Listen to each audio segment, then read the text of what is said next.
Persépolis fue la ciudad más importante del imperio aqueménida, el primero de los persas y el más grande de todos los de Oriente Medio.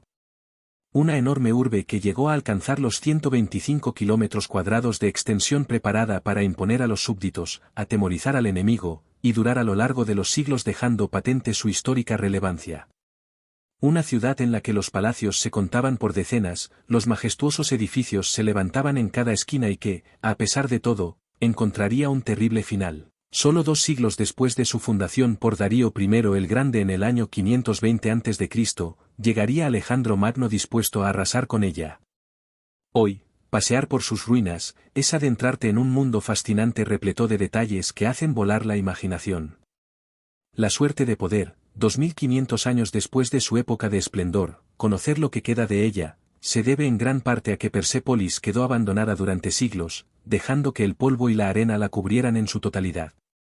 Una capa protectora de la que se desprendería en 1930, cuando las excavaciones para darle de nuevo vida permitieron redescubrirla. Si te gusta el contenido, suscríbete y dale like. Sus escalinatas son enormes, hechas a base de grandes bloques de piedra, pero esculpidas de tal forma que la profundidad de cada escalón es mínima.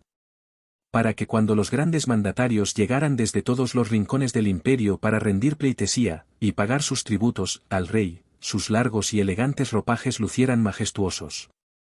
La arquitectura resulta de una combinación original de estilos de todas las provincias, creando así el estilo arquitectónico específico de los aqueménidas. La construcción de Persépolis nunca se completó y varios edificios, incluido el palacio de Artajerjes III, quedaron sin terminar. El centro de la ciudad se construyó sobre una gigantesca terraza de 450 metros de largo y 300 metros de ancho, antiguamente coronada por una alta muralla fortificada. La mayoría de los edificios se concentran en esta terraza al pie de la montaña. El único punto de acceso era la monumental escalera de 2 tramos dobles simétricos que conducía a la Puerta de las Naciones. Se descubrieron restos en la llanura circundante, lo que sugiere la existencia de construcciones de una ciudad baja al pie de la terraza.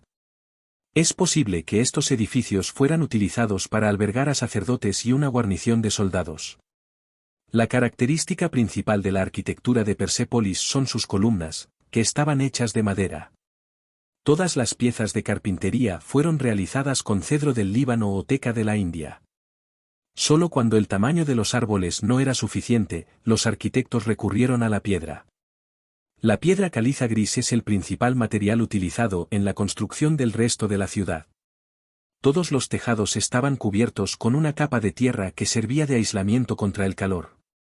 Se trata de la imponente carta de presentación que hace de entrada a uno de los símbolos más reconocidos de Persépolis, la Gran Puerta de las Naciones, con sus 2 enormes toros alados flanqueando el acceso. Es todo un emblema de la ciudad y uno de esos detalles que dejan intuir de cuánta magnificencia hablamos aquí.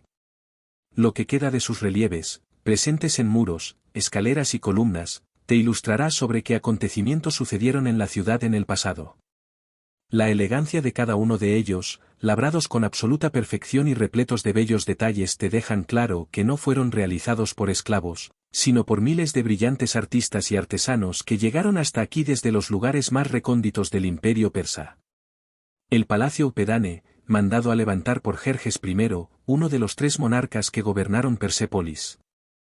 Aquí se hallaba la sala de audiencias de Darío I, y, aunque poco queda ya de aquella memorable construcción, los bajorrelieves presentes en lo que un día fueron las escalinatas de acceso son los encargados de trasladarte a aquellos desfiles que se desarrollaron en la época en honor al rey. De todos los paneles, los de la zona sur, en ellos hay representados hasta 23 de las delegaciones que llegaban procedentes de los rincones más diversos del mundo. Lo más curioso es que cada una de ellas es reconocible, ya sea por sus ropajes, por sus ofrendas o por otros pequeños elementos que los identifican. Y aunque el palacio Upedane se lleva todas las miradas, no es, ni mucho menos, el único que se levantó en Persépolis. La segunda construcción por tamaño de Persépolis y una de las más imponentes. El Palacio de las 100 Columnas fue, según los estudiosos, utilizado para recibir a la élite militar del imperio. La misma que velaba por su seguridad. Aunque fue arrasado casi en su totalidad, aquí puedes contemplar un par de detalles que aún permanecen: la base de las 100 columnas que sostenían el palacio, las cuales fueron destruidas, y los montantes de las puertas, donde de nuevo los relieves, con el rey, sus soldados, y figuras como leones, toros o flores, se encargan de delatar qué uso se le dio al lugar. Frente al palacio, unos bloques de piedra medio esculpidos dejan intuir que se estaba concibiendo la construcción de una versión aún mayor de la Puerta de las Naciones.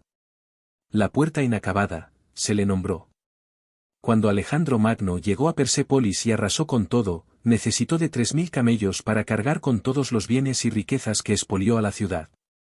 Del Salón del Tesoro de Darío I, una de las construcciones más antiguas del complejo, apenas quedan las bases de las columnas y las paredes. El tesoro es uno de los lugares más interesantes de la antigua ciudad, en él se encontraron enterradas algunas piezas que, aunque a Alejandro no le servían de nada, a nosotros nos aportan información de lo más curiosa. Por ejemplo, una serie de tablas de piedra donde quedaron reflejados los salarios de los miles de trabajadores que trabajaron en la obra. En la explanada se hallan las tumbas de Artajerjes II y Artajerjes III.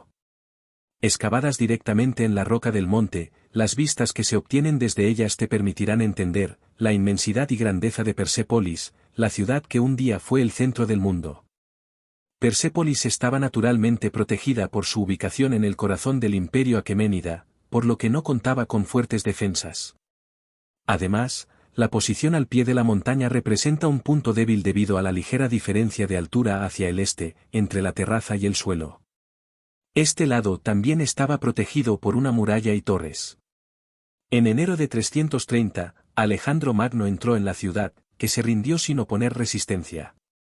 Nuestro conocimiento de la toma y destrucción de la ciudad por los macedonios proviene esencialmente de los escritos de historiadores antiguos como Plutarco.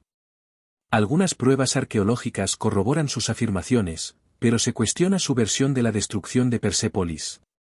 Según ellos, Tiridates, guardián del tesoro, envió a Alejandro, cuyo ejército se acercaba, una carta de rendición ordenándole ir a Persépolis como vencedor. Las riquezas que contenía la ciudad le serían entregadas sin luchar. Los escritos, sin embargo, no mencionan la respuesta del macedonio. Se acepta tradicionalmente que en el año 331 la ciudad fue saqueada y tomado el tesoro real, pero los edificios quedaron intactos, bajo la vigilancia de una guarnición de soldados macedonios. El resto de la historia sigue siendo objeto de mucha controversia hoy en día. A la caída de Persépolis le siguió la masacre de sus habitantes y el saqueo. Luego, Alejandro dejó allí parte de su ejército y continuó su viaje, regresando a la ciudad solo algún tiempo después. Durante esta nueva visita, tras un día de bebida en honor a la victoria, Persépolis fue quemada por orden de Alejandro. Aquí es donde difieren varias opiniones sobre los motivos de esta destrucción. ¿Alejandro prendió fuego deliberadamente al palacio para vengar la destrucción de los templos de Atenas? Lo que es seguro es que Alejandro no tenía por costumbre destruir las ciudades conquistadas. Por eso ahora los historiadores aceptan que el motivo de la destrucción de Persépolis fue más probablemente político. Alejandro habría realizado, contra sus costumbres habituales, un gesto de gran significado simbólico en la ciudad. El corazón del poder aqueménida todavía se encontraba ubicado en las capitales persas, por lo que se tomó la decisión de quemar el santuario dinástico para avisar a la población del cambio de poder. Escritos antiguos mencionan los arrepentimientos expresados posteriormente por Alejandro, avergonzado de su acción.